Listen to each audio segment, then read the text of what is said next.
राम लहर ऐसी चली कि यूपी से बिहार तक पहुंच गई। अब बिहार में उल्टी गिनती शुरू हो चुकी है। सीएम आवास पर बड़े नेताओं की बैठक के बाद बिहार में नीतीश के पाला बदलने की हवा जोर से बह रही है। लेकिन आपको लग रहा होगा कि बिहार में ऐसा क्यों हुआ?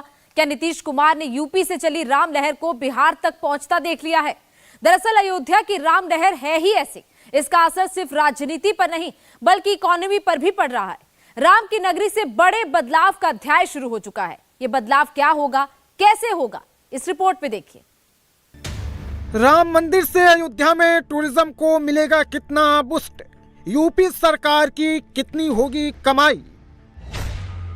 क्या यूपी को $1 ट्रिलियन की इकोनॉमी बनाने का ख्वाब अयोध्या से होगा पूरा? क्या दुनिया की सबसे बड़ी पर्यटन नगरी होगी अयोध्या? क्या नॉर्वे से भी बड़ी होगी यूपी की इकोनॉमी? अयोध्या का होगा कितना रोल? 2028 तक भारत की इकोनॉमी $5 ट्रिलियन की होगी और ऐसा हुआ तो यूपी की जीडीपी $500 अरब के पार पहुंचेगी। इस लिहाज से 2028 में न सिर्फ देश की जीडीपी वेटेज मामले में उत्तर प्रदेश दूसरे नंबर पर होगा, बल्कि राज्य की जीडीपी यूरोपियन कंट्री नॉर्वे से भी ज्यादा होगी। यह अंदाजा एक रिसर्च में लगाया गया है। लेकिन सबसे बड़ी बात है कि यूपी की तरक्की में बड़ा रोल होगा अयोध्या का। हम बताएंगे कि यह होगा कैसे, लेकिन ये पहले देख लीजिए कि अवधपुरी की तस्वीर कैसी है। रामनगरी में हर दिन आस्था का सैलाब उमड़ रहा है। सुबह से रात तक प्रभु श्री राम के ये नव्य भव्य और दिव्य मंदिर सनातनियों के विशाल समुद्र का साक्षी बन रहा है। मंगलवार को 5 लाख और बुधवार को 2.5 लाख भक्तों ने रामलला के दर्शन किए। तीसरे दिन भी लाखों भक्तों की भीड़ प्रभु के दर्शन के लिए उमड़ी।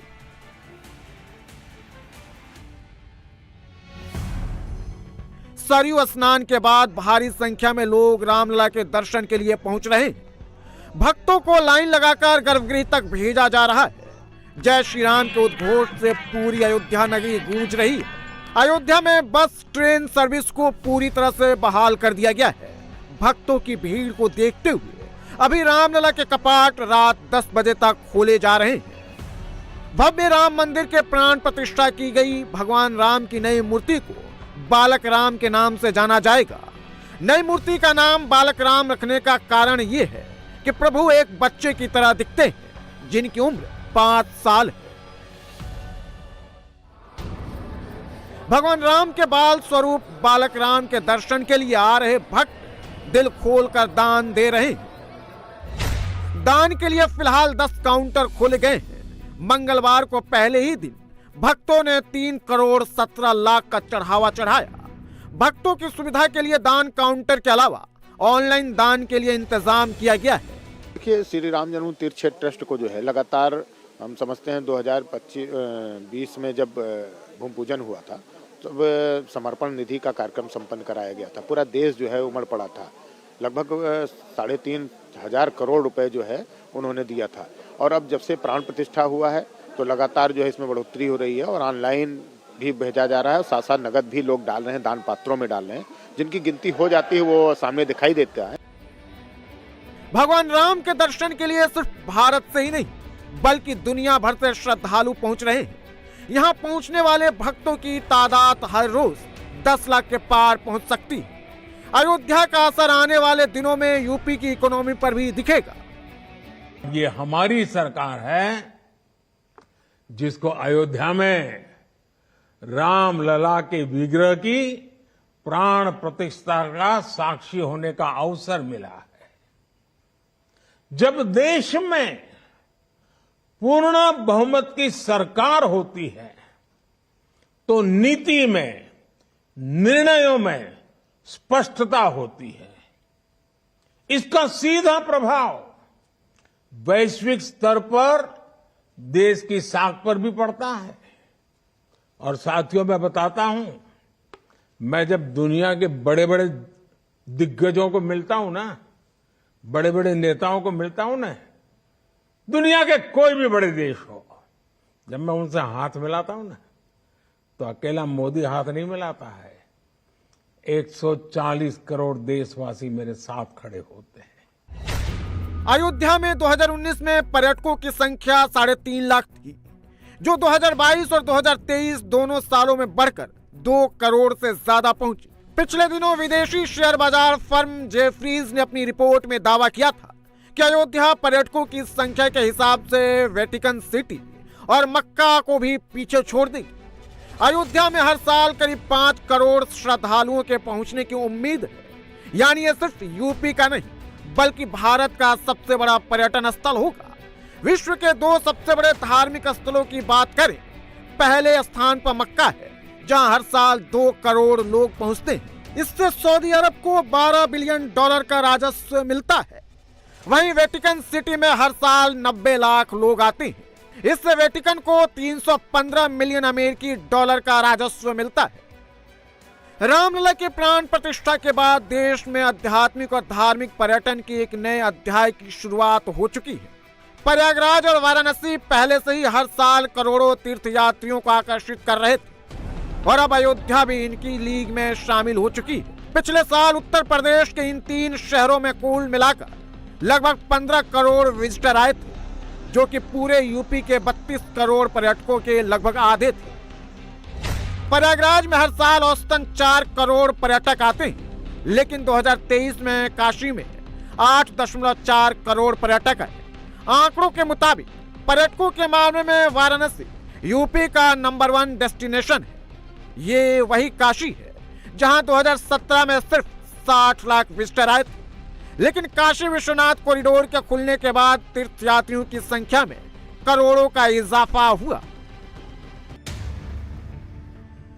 काशी विश्वनाथ कॉरिडोर ने जैसे वाराणसी में टूरिज्म को मल्टीफोल्ड बढ़ाया, वैसे ही राम मंदिर निर्माण के बाद अयोध्या में हो रहा है। इतना ही नहीं, अयोध्या जल्दी काशी को पीछे छोड़कर नंबर 1 की पर्यटन नगरी बन सकती है। एसबीआई की ताजा रिसर्च में भी दावा किया गया है, राम मंदिर और अन्य पर्यटन केंद्रों से यूपी को 5,000 करोड़ का टैक्स मिल सकता है। इसमें अयोध्या सबसे बड़ा कारण होगा। इस साल यूपी में पर्यटन से जुड़ा कारोबार 4 लाख करोड़ पार कर सकता है। रिपोर्ट के मुताबिक साल 2022 में उत्तर प्रदेश में घरेलू पर्यटकों ने 2.2 लाख करोड़ रुपए खर्च किए थे, जबकि विदेशी पर्यटकों ने करीब 10,000 करोड़ रुपए खर्च किए। पर्यटकों के लिए राम मंदिर के द्वार खुलने के बाद इसमें और तेजी आएगी। हम अयोध्या के रहने वाले हैं और जब से ये मंदिर का निर्माण हुआ है, काम चल रहा है, तब से मेरी दुकानदारी बहुत बढ़िया चल रही है। 100 सैकड़ों में लोग आते थे, अब ऐसा योगी जी की कृपा हो गई, भगवान की कृपा की अब यहाँ लाखों में और करोड़ों में लोग आने लगे। पहले हम लोग 10 बजे 8 बजे घाट छोड़ करके घर चले जाते थे, अब तो छुट्टी ही नहीं मिलता है जल्दी जाने के लिए, बैठे रहते हैं, दिन भर लग जाता है। ये नए भारत की अयोध्या है, पहले की अयोध्या में कुछ नहीं था और आज भगवान श्री रामलला विराजमान हैं। उनको देखने के लिए केवल उत्तर प्रदेश के ही नहीं पूरे देश के और विश्व के सनातनी यहाँ पर आएंगे। निश्चित रूप से यहाँ के लोगों के रोजी रोजगार को काफी बढ़ावा मिलेगा। हर प्रकार से अयोध्या के लोग सुखी और संपन्न होंगे। 3,000 3,500 शाम तक मिल जाता है। तो काम आप लोग का खूब बढ़ा। बहुत बढ़िया काम चल रहा है। काम यहाँ पे जो भी काम कर रहे हैं, कोई भी जाए दुकान भी कर ले या फोटोग्राफी, ऐसा कोई नहीं कि मतलब 400-500 रुपया नहीं कमाता। मैं पहले से थोड़ा बहुत तो ज्यादा ही हो गया है और जब से उद्घाटन हुआ है तब से और भी ज्यादा हो गया है। हाँ जी, श्रद्धालुओं के अंदर जय श्री राम का नारा बहुत तेज से गूंज रहा है। हमारा भी काम उस तेजी से चल रहा है। अयोध्या आने वाले रोड, रेल और हवाई यात्रियों की संख्या में तेजी से इजाफा हो रहा है। अयोध्या की फ्लाइट बुकिंग में 4 गुना ग्रोथ देखी जा रही। दिल्ली, मुंबई से अयोध्या के लिए सबसे ज्यादा फ्लाइट बुकिंग हो रही। ये भी जान लीजिए कि अयोध्या में धार्मिक टूरिज्म का रोजगार पर क्या पॉजिटिव असर होगा। अयोध्या में फिलहाल करीब 17 होटल हैं, जिनमें करीब 590 कमरे हैं। राम मंदिर के दर्शन के लिए आने वाले लाखों तीर्थयात्रियों के ठहरने के लिए यह सुविधा पर्याप्त नहीं है। टॉप होटल चेन की नजरें सीधे अयोध्या पर टिकी हुई। मंदिर और शहरों के आसपास 50 से ज्यादा होटल से जुड़े प्रोजेक्ट चल रहे हैं। अयोध्या में 7 स्टार शाकाहारी होटल बनाने का प्रोजेक्ट है। अयोध्या में हर साल करीब 5 करोड़ पर्यटक आएंगे, तो सिर्फ हॉस्पिटैलिटी सेक्टर को बूस्ट नहीं मिलेगा, बल्कि एफएमसीजी, ट्रेवल, सीमेंट समेत तमाम सेक्टर को फायदा होगा।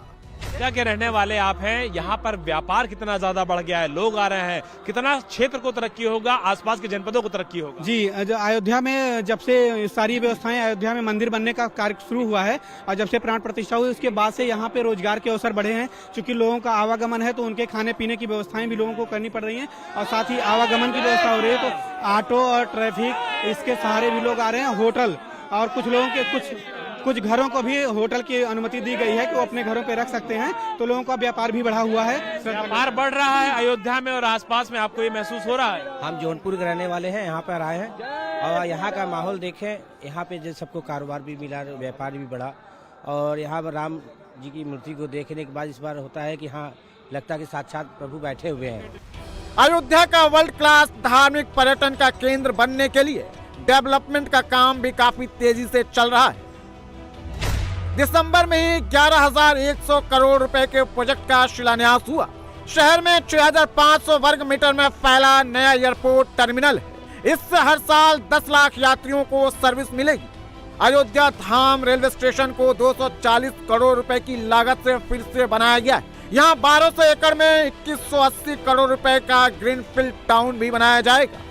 अयोध्या पर्यटन के लिए वैश्विक निवेशक शिखर सम्मेलन के दौरान करीब 18,000 करोड़ रुपए के 102 MOU पर साइन हुए। अयोध्या के मास्टर प्लान 2031 के तहत 85,000 करोड़ रुपए की परियोजनाएं पाइपलाइन में। दरअसल अब अयोध्या ग्लोबल धार्मिक स्थल और आध्यात्मिक टूरिज्म हॉटस्पॉट बन गई, जिसका फायदा न सिर्फ यूपी को होगा बल्कि देश की इकोनॉमी के लिए भी फायदेमंद है। और अभी तो सिर्फ राम मंदिर परियोजना का पहला चरण ही पूरा हुआ है। अब मंदिर के बाकी हिस्सों का काम होगा, जिससे राम मंदिर का स्वरूप और भी दिव्य भव्य हो जाएगा। पूरे मंदिर को 3 चरणों में पूरा किया जाना है। राम मंदिर का पूरा परिसर 70 एकड़ में फैला है। परिसर में मुख्य मंदिर 2.7 एकड़ में बनाया जा रहा है, जिसकी ऊंचाई 161 फीट है। एक बार पूरा होने पर मंदिर में 3 तल होंगे और 12 द्वार होंगे। इस मंदिर में एक मुख्य शिखर और 5 उप शिखर भी बनने हैं। मंदिर में 392 खंबे हैं, जिसमें से 166 खंबे भूतल पर, 136 प्रथम और 90 द्वितीय तल पर। हर खंबे में देवी देवताओं और नित्यांगनाओं, देवी कन्याओं, यक्ष और गंधर्वों की मूर्तियां उकेरी जा रही हैं। इन मूर्तियों की संख्या 6,000 से ज्यादा होगी। प्रथम और द्वितीय तल पर यह काम अभी भी जारी है, जबकि भूतल पर पूरा कर लिया गया है। दिसंबर 2024 तक मंदिर के भव्य शिखर का काम पूरा हो जाएगा। शिखर बनने के बाद सोने के कलश से दमकेगा।